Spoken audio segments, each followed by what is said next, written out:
Araw-araw na pagbasa ng Biblia, Araw 63. Lumang Tipan, Leviticus 11, Leviticus 12. Nagsalita si Yahweh kay Moises at kay Aaron, nagsasabing, magsalita kayo sa bayan ng Israel, sabihin ninyo, ito ang mga bagay na buhay na maaari ninyong kainin sa lahat ng mga hayop na nasa ibabaw ng lupa. Maaari ninyong kainin ang alinmang hayop na hati ang kuko at gayon din ang ngumunguya ng pagkain.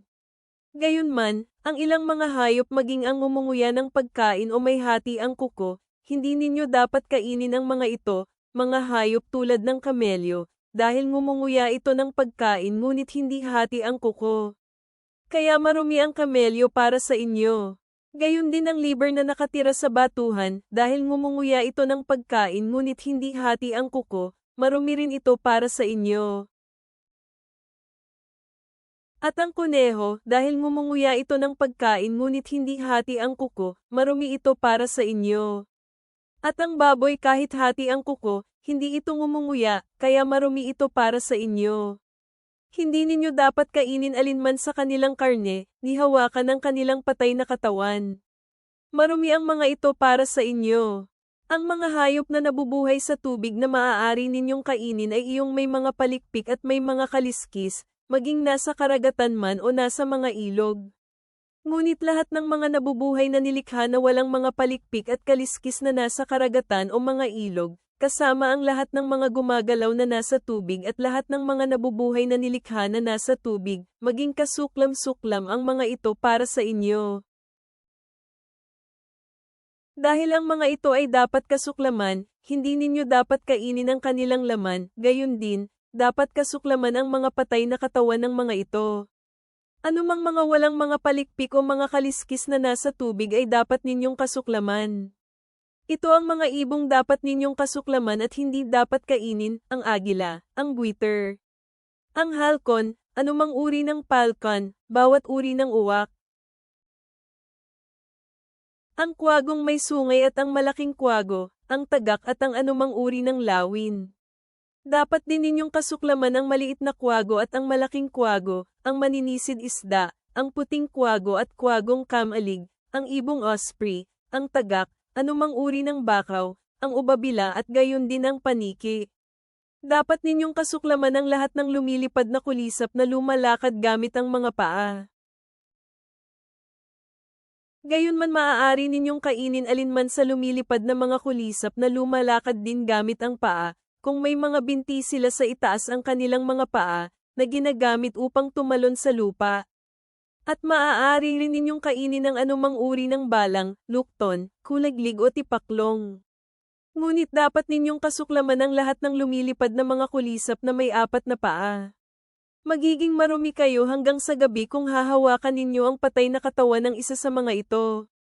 Dapat labhan ang damit ng sinumang pumulot ng isa sa mga patay na katawan ng mga ito at manatiling marumi hanggang sa gabi. Marumi para sa inyo ang bawat hayop na hindi ganap na nahati ang kuko o hindi ngumunguya ng pagkain. Magiging marumi ang bawat isa na hahawak sa kanila. Marumi para sa inyo ang anumang naglalakad sa mga pangamot nito sa lahat ng hayop na lumalakad gamit ang lahat na apat na paa. Magiging marumi hanggang sa gabi ang sinumang humawak sa ganoong patay na katawan. Dapat labhan ang kanyang mga damit at maging marumi hanggang sa gabi ang sinumang pumulot sa ganoong patay na katawan. Marumi para sa inyo ang mga hayop na ito. Sa mga hayop na gumagapang sa lupa, ito ang mga hayop na magiging marumi para sa inyo, ang bubuwit, ang daga, bawat uri ng malalaking butiki, ang tuko, ang bayawak, ang butiki, ang babuli at ang hanyango. Sa lahat ng mga hayop na gumagapang, ito ang mga hayop na magiging marumi para sa inyo. Sino mang humawak sa mga ito kapag namatay, magiging marumi hanggang sa gabi. At kung alinman sa mga ito ang namatay at nahulog sa anumang bagay, magiging marumi ang bagay na iyon, kahit gawa ito sa kahoy, tela, balat o tel ang magaspang. Anuman ito at anuman ang mga gamit nito, dapat itong ilagay sa tubig, magiging marumi ito hanggang sa gabi. Pagkatapos magiging malinis na ito. Sapagkat bawat palayok na mahulugan ng anumang maruming hayop, magiging marumi anuman ang nasa palayok, at dapat ninyong wasakin ang palayok na iyon. Lahat ng malinis na pagkain at pinahihintulutang kainin, ngunit kung nabuhusan ng tubig mula sa isang maruming palayok, sa gayon magiging marumi ito. At anumang bagay na maaaring maiinom mula sa bawat palayok ay magiging marumi. Magiging marumi ang lahat ng bagay na mabagsakan ng anumang bahagi ng patay na katawan ng maruming hayop, kahit isang pugon ito o mga lutswang palayok. Dapat itong basagin sa pira-piraso. Marumi ito at dapat maging marumi para sa inyo. Mananatiling malinis ang isang bukal o hukay kung saan naiipon ang inuming tubig kung mahulog ang ganoong mga nilalang dito. Ngunit kung sino mang humawak sa patay na katawan ng isang maruming hayop sa tubig, magiging marumi siya. Kung anumang bahagi ng isang maruming patay na katawan ang nahulog sa mga butong itatanim, mananatiling malinis ang mga butong iyon. Ngunit kung nabasa ng tubig ang mga buto at kung anumang bahagi ng isang maruming patay na katawan ang nahulog doon, sa gayon magiging marumi ang mga ito para sa inyo. Kung mamamatay ang anumang hayop na maaari ninyong kainin, sa gayon ay magiging marumi hanggang sa gabi ang sino mang humawak sa katawan ng patay na hayop. At kung sino man ang kumain sa katawan ng patay na hayop na iyon ay lalaban niya ang kanyang damit at magiging marumi hanggang gabi. At sino mang pumulot sa gayong patay na hayop ay dapat niyang labhan ang kanyang mga damit at magiging marumi hanggang sa gabi. Ang bawat hayop na gumagapang sa lupa ay kasuklaman ninyo, hindi ito dapat kainin. Anumang gumagapang gamit ang kanilang tiyan at anumang lumalakad gamit ang kanilang apat na paa o anumang may maraming paa, ang lahat ng mga hayop na gumagapang sa lupa, hindi ninyo dapat kainin ang mga ito, dahil sila ay kinasusuklaman. Hindi ninyo dapat gawing marumi ang inyong sarili sa anumang nabubuhay na mga nilalang na gumapang, hindi ninyo dapat gawing marumi ang inyong sarili dahil sa kanila, na dapat kayong gawing marumi sa pamamagitan nila. Dahil ako si Yahweh na inyong Diyos, sa makatuwid ialay ang inyong sarili sa akin at magpakabanal dahil ako ay banal. Hindi ninyo dapat dungisan ang inyong sarili sa anumang uri ng hayop na gumagalaw sa lupa. Dahil ako si Yahweh, na naglabas sa inyo mula sa lupain ng Ehipto, para maging inyong Diyos. Sa makatuwid dapat kayong maging banal, dahil ako ay banal. Ito ang batas tungkol sa mga hayop, sa mga ibon, bawat nabubuhay na nilalang na gumagalaw sa mga tubig at ang bawat nilalang na mga gumagapang sa lupa, kung saan gagawa ng pagkakaiba sa pagitan ng marumi at ng malinis, at sa pagitan ng nabubuhay na mga bagay na maaaring kainin at ang nabubuhay na mga bagay na hindi maaaring kainin. Sinabi ni Yahweh kay Moises, kausapin ang mga tao ng Israel, sabihin, kung nabuntis ang isang babae at nanganak ng isang batang lalaki, sa gayon siya ay magiging marumi sa loob ng 7 araw. Halos katulad ng siya'y marumi noong mga araw ng kanyang buwanang pagdurugo.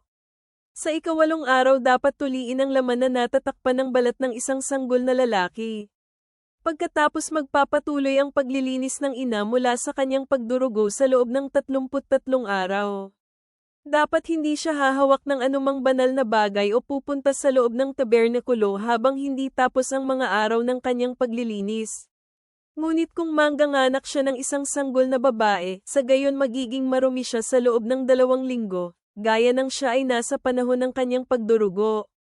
Pagkatapos magpapatuloy ang paglilinis ng ina sa loob ng 66 na araw.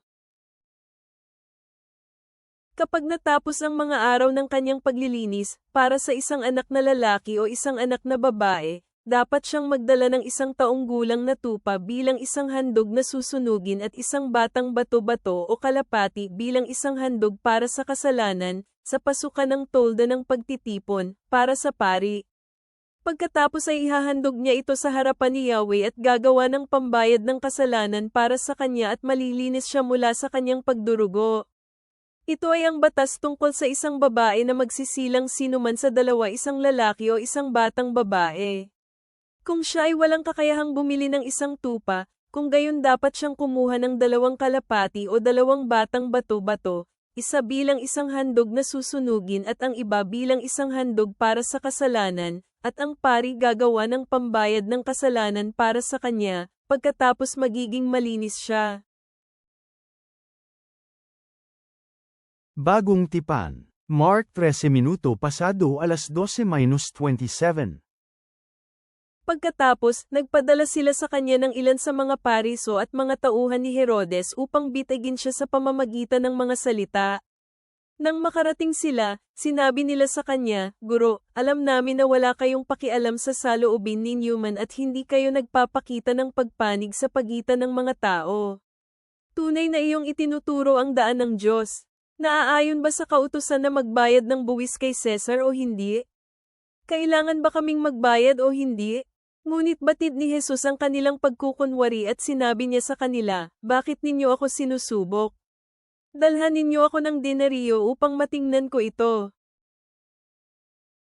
Nagdala sila ng isa kay Jesus. Sinabi niya sa kanila, "Kaninong larawan at tatak ito?" Sumagot sila, "Kay Cesar." Sinabi ni Jesus, "Ibigay kay Cesar ang mga bagay na kay Cesar, at sa Diyos ang mga bagay na sa Diyos." Namangha sila sa kanya. Pagkatapos pumunta sa kanya ang mga Sedeseo na nagsasabing walang pagkabuhay muli. Tinanong nila siya na nagsasabi, "Guro, sumulat si Moises para sa atin, kung namatay ang kapatid na lalaki ng isang lalaki at maiwan niya ang asawa, ngunit walang anak, kailangang kunin ng lalaki ang asawa ng kanyang kapatid, at magkaroon ng mga anak para sa kanyang kapatid.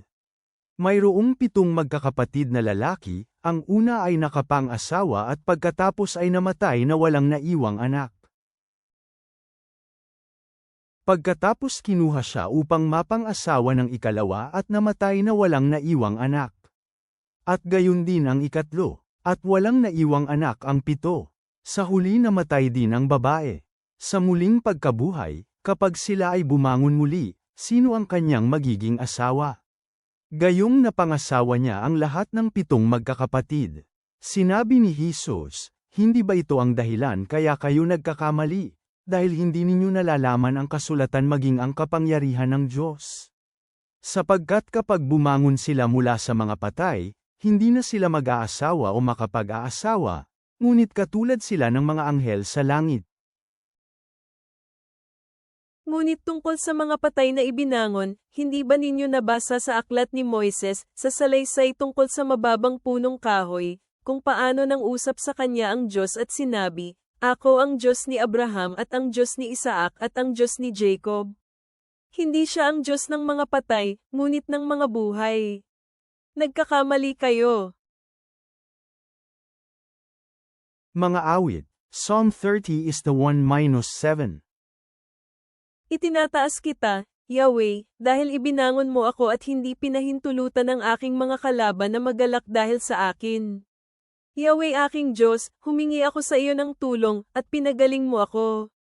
Yahweh, hinango mo ang aking kaluluwa mula sa Sheol, pinanatili mo akong buhay mula sa pagbaba sa libingan. Umawit ng mga papuri kay Yahweh, kayong bayan niyang matapat. Magbigay ng pasasalamat kapag nalaala ninyo ang kanyang kabanalan. Dahil ang kanyang galit ay isang saglit lamang, pero ang kanyang pabor ay panghabang buhay. Ang pag-iyak ay dumarating sa gabi, pero ang kagalakan ay dumarating sa umaga. Buong tiwala kong sinabi, hindi ako kailanman mayayanig. Yahweh, sa pamamagitan ng iyong pabor ako ay itinatag mo tulad ng isang matatag na bundok, pero kapag itinago mo ang iyong mukha, ako ay naligalig. Ama naming nasa langit, salamat po sa mga aral na natagpuan namin sa iyong salita ngayon. Habang kami ay nagmumuni-muni sa mga batas ng kadalisayan sa Levitiko, tulungan mo kaming maunawaan ang kahalagahan ng pamumuhay na nakatalaga para sa iyo, na yakapin ang kabanalang iyong tinatawag sa amin. Sa Marcos, nakikita namin ang karunungan ni Kristo sa kanyang mga sagot. Naway matuto kaming magmalasakit sa katotohanan at harapin ang mga hamon ng may biyaya at pag-unawa. Tulad ng Psalmiste sa Awit Kapitulo 30, hayaang magsaya ang aming mga puso sa iyong pagliligtas at katapatan, sa pagkaalam na sa aming pinakamadilim na sandali, ikaw ay nagdadala ng kagalakan at pagpapanumbalik. Hayaang gabayan ng iyong karunungan ang bawat hakbang namin. Amen.